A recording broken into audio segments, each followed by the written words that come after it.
Before all this started, I was stupid enough to make a promise one time. I said I would never, ever kill myself. I would never take my own life. I don't even know why I promised that. It was when everything was fine before everything happened. I don't even know why I said it, but I said it and I meant it and I heard myself say it and I can't unsay it. So I have to stick by that promise now.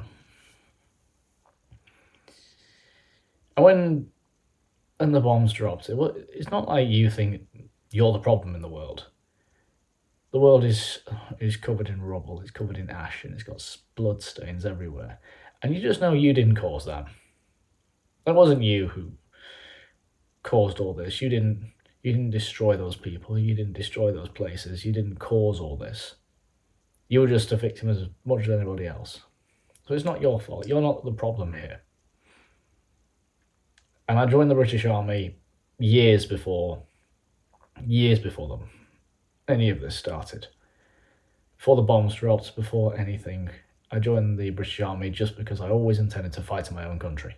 It's the only way you could ever make sense of a war. I have friends who have served in Kosovo, Afghanistan, Ukraine, and even they don't exactly know why they were there. I thought if you fight in your own country, you can at least look at yourself in the mirror afterwards. And that's what I honestly believed. When the bombs dropped, myself and 27 of our colleagues, we were part of 156 Raw Logistics Corps. We were stationed in Catterick. And Catterick was put into a state of emergency and it was made into a food distribution centre. You could have fed an entire region there for months. There was so much food. And we were tasked with defending that and keeping it safe and making sure that we could hand out the food when if we needed to any survivors, workers, anyone like that. We didn't really plan on having any kind of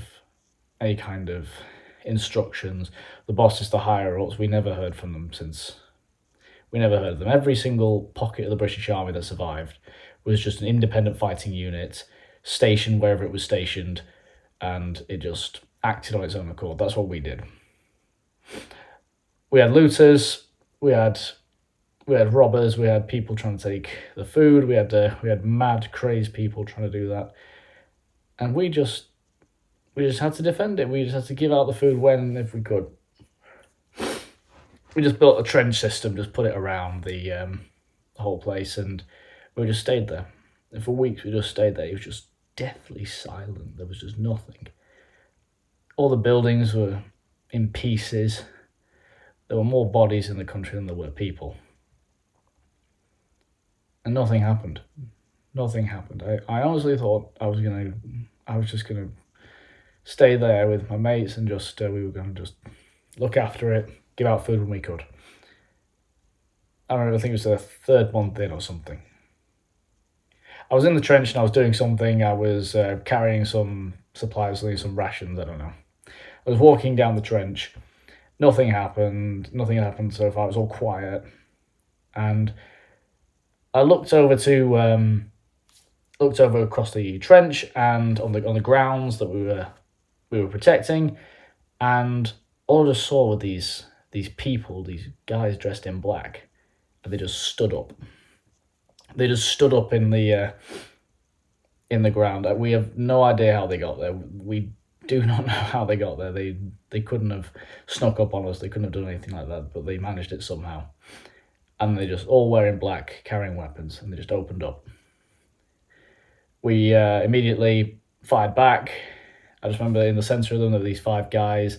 They just got torn apart with machine gun fire, with bits of them, chunks of clothing and bits of blood just flew everywhere, and these guys just all dropped, and then sort of made them into 2 little groups that went either side of us trying to flank. I don't know what they were doing, but they were just firing at us, charging at us, and they were screaming.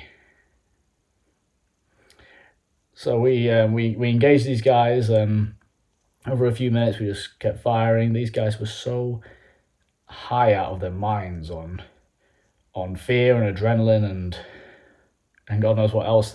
You shot these guys, they didn't die. There was a guy running towards me. I aimed my rifle. He didn't have a weapon on him. I aimed and I fired, hit him in the chest. He didn't die. I fired again, hit him in the chest, he didn't die. A round hit him in the leg, his leg just exploded in blood. He didn't stop running at me. And he was screaming, I can still hear him now, he's screaming. And he dived forward when he got close enough to us. He dived towards the trench and he just landed in between me and my friend Carl, and he just this guy was like a wild animal. He was like clawing into the ground in the dirt. He was like trying to bury himself. He was still screaming. It's like his larynx, he'd torn his larynx. He was screaming so loud. And we just looked at each other, and this guy, we just couldn't believe what this guy was doing. And he looked up and he just put his hands up in the air just like this, and just like, we don't know if he was trying to like reach for someone's weapon or something, or if he was just putting his hands up and just going, please stop. Just please stop. Help me. Just please help me. I couldn't understand what he was saying, but he just had his hands up in the air like that. We didn't find out what he was trying to do. One of the sergeants just came in, he just had a claw hammer in his bag. He pulled it out, just ran up behind him, just whacked him in the back of the head. He just got him there. And he, it's amazing this guy didn't die from that. He just fell on the ground and he just flinched a bit.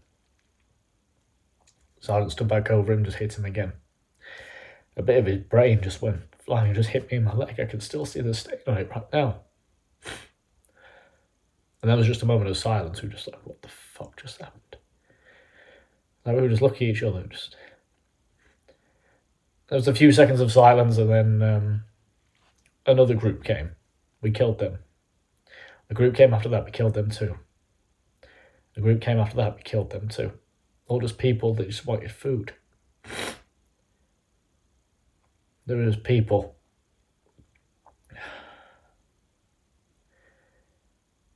And it's not really a day you really want to look at yourself in the mirror again. Once you just look out in the field, you see 50 dead people. And know that actually that wasn't just the bombing, that wasn't just the war, that wasn't somebody else. You did that.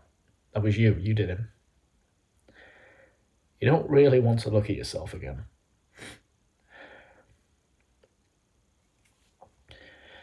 There's now 17 of us left alive. One guy killed himself. 2 more are on the way out there. They've got injuries. They're not going to last a week. And we can't really treat them. We haven't got the stuff. I really can't wait for someone to kill me. I'm only just surviving because I just don't know what else to do. I'm just seeing how long I can last in this place. I really hope I'm dead soon.